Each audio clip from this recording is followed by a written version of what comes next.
phenomenon of joint sector reviews in government started way back in late 1990s when the government adopted sector-wide approach to planning, where all sectors, different government MDAs, it had synergies and different commonalities had to come together, plan together, set priorities together, and ensure that they take advantage of the synergies within them.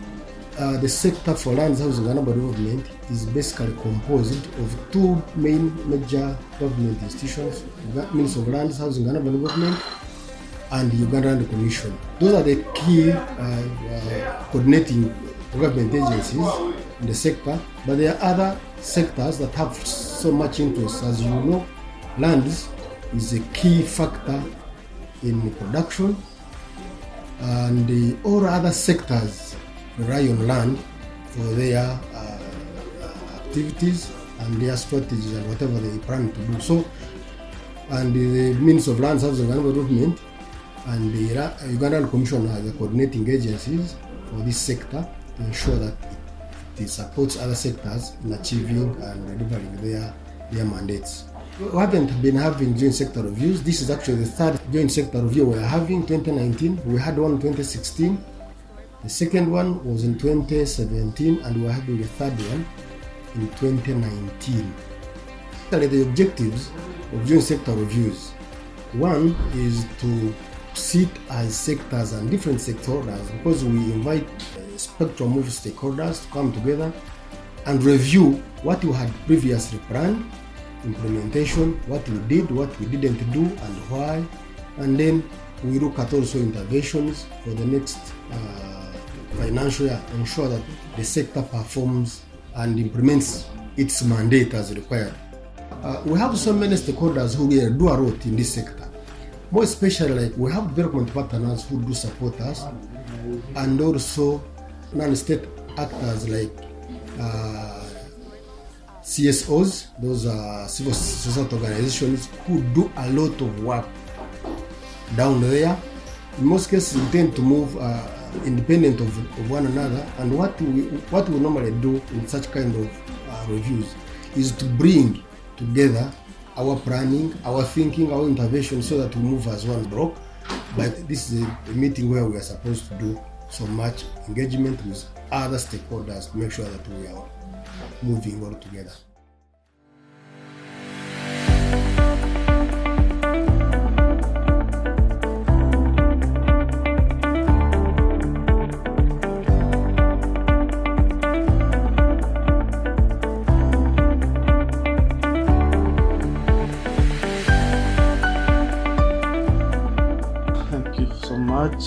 Physical Planning Department is the department mandated to ensure there is orderly and sustainable development both in rural and urban areas.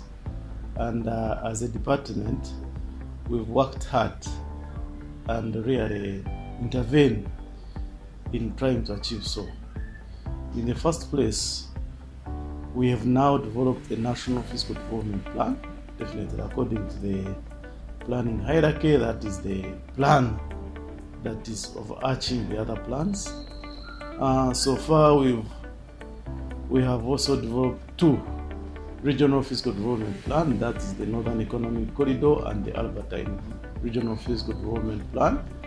Then we have also supported the district to develop a district physical development plan, and these districts have been their intervention definitely comes from those regional physical development plan and a number of town councils. As a department responsible for physical planning, we have put in place enabling laws, policies, guidelines, and standards.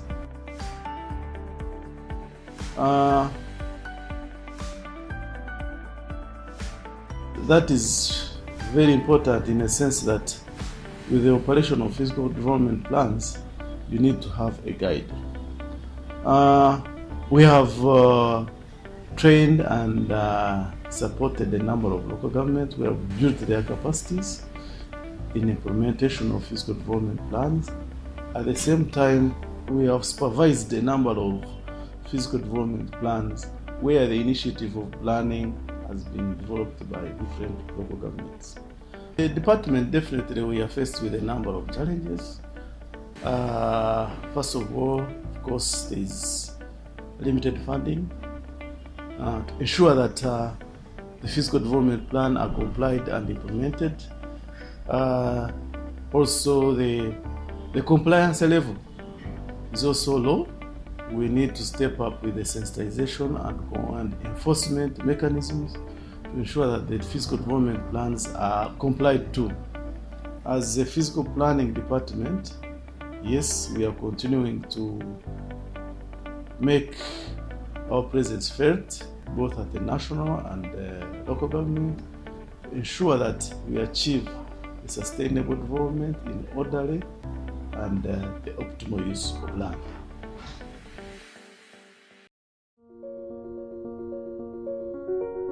Housing is a very global and cross-cutting segment of the ministry, but basically it provides a framework under which the government can deliver on the housing mandate. And in this respect, at the Housing Directorate, we have a housing policy, the National Housing Policy in place, that is 2016. And we also have the condominium law, which addresses the issues of vertical development and being able to get individual titles even when you are on the 6th, 7th floor of the building.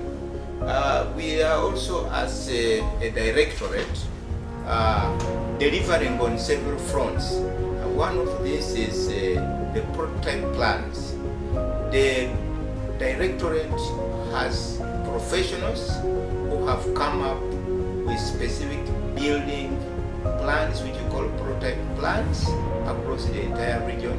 And this basically is supposed to intervene in the areas of low-cost housing. Apart from that, we also have the National Slum Upgrading Strategy of 2008.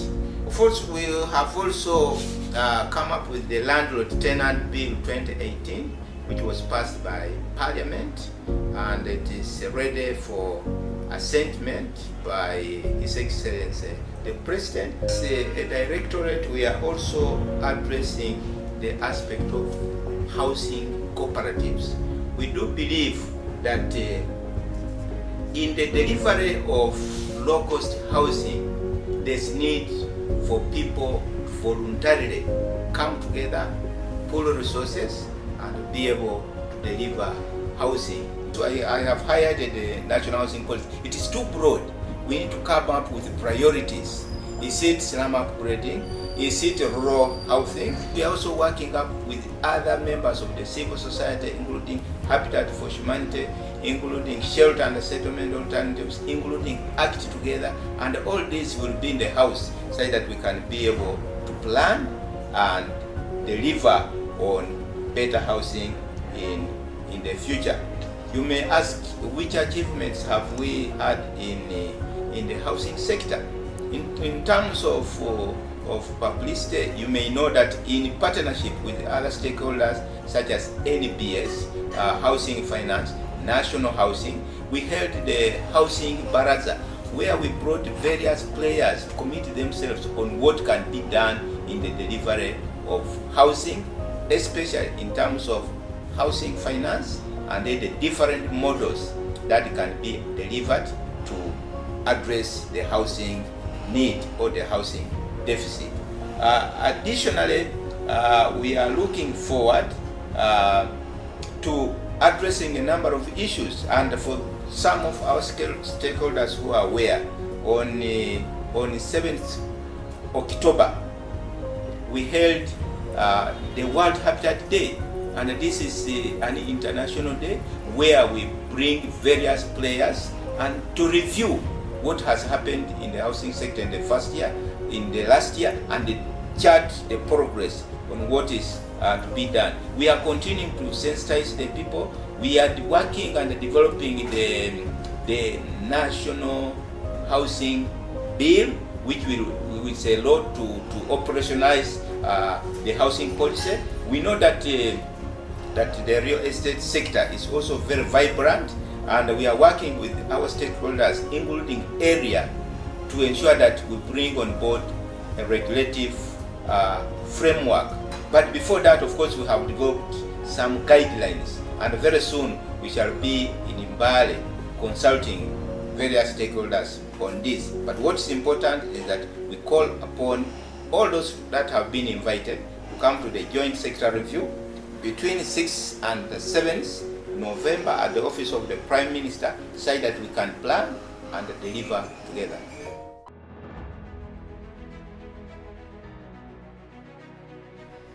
Hello ladies and gentlemen, this is Adventist Development and Relief Agency, ADRA, Uganda.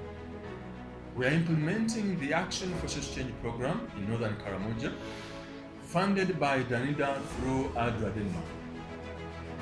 Karamoja region has many issues regarding land, and they have been brought to the attention of the ministry and all land sector actors.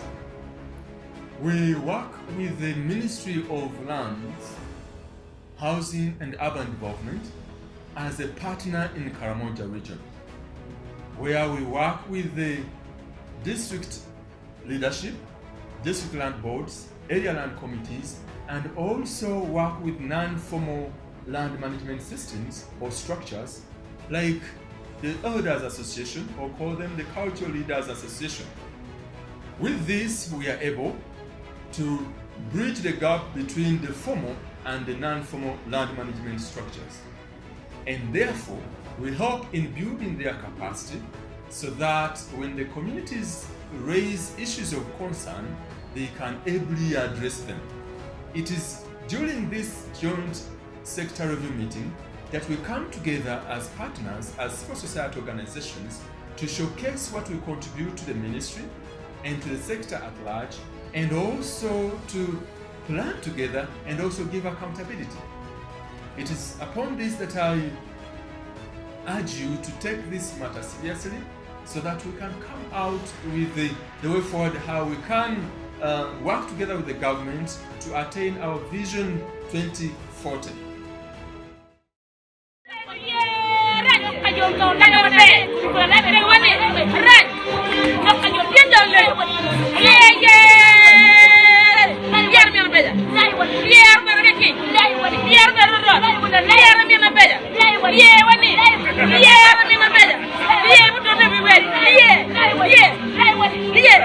Government, through the Ministry of Land, Housing and Urban Development, together with the partners including the World Bank, under the Competitive and Enterprise Development Project, CADEP, has increased the coverage of registered land in Uganda. The action has also included resolving the issue of multiple rights on the same piece of land.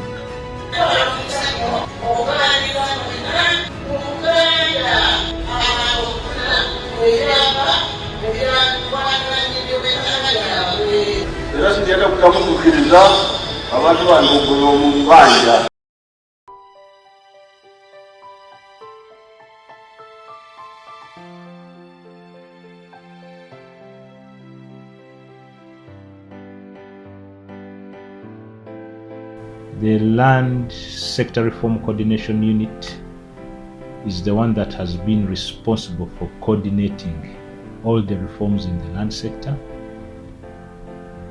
notably of which we now have 21 ministry zonal offices in the whole country. We have set them up, they are operational, save for Moroto, which will soon be staffed, and that will mean that all the 21 ministry zonal offices will be operational. We have also worked on the National Physical Development Plan, and this is the first comprehensive document in respect of physical planning for the whole country. Land is a very crucial factor as far as the livelihood of man is concerned. You get the land issue right, then also the other issues like the economy, like national security, will easily be managed. In this joint sector review, I implore you to look at our achievements and give an input on how else we could have done better than we have so far done. I thank you very much. We, the civil society organizations in Uganda, working on lands, having different projects and programs, and interest in ensuring that the land rights of the common people are protected. We are happy to join the Ministry of Lands, Housing and Urban Development for the joint sector review, which is happening this year under the theme of industrialization and job creation through planned land use and gender security. We are proud to be part of this event because it's one way of accounting to the country, the performance in terms of how the ministry worked and other stakeholders have worked in Uganda in ensuring that people use their land in a way that improve their livelihood. We are also interested and commit to also report to the country our contribution as civil society to the sector, what we have done, and we also want to be able to see what the government have also done, and in the end make recommendations that can be helpful in the next financial year. Already we see that the ministry is underfunded when it comes to land. I think it's less than 1% of the national budget. So reviewing the performance, coming up with recommendations, key priorities will help us to work together in ensuring that land rights of the people are protected, and also in ensuring that our goal of industrializing and creating jobs is achieved by making sure that the land use and security is protected. With the civil society organizations working in the lands, housing and urban development, we are proud and glad to be part of this third annual joint sector review, reviewing the performance of the lands, housing and urban development sector. We know the joint sector review is an accountability platform.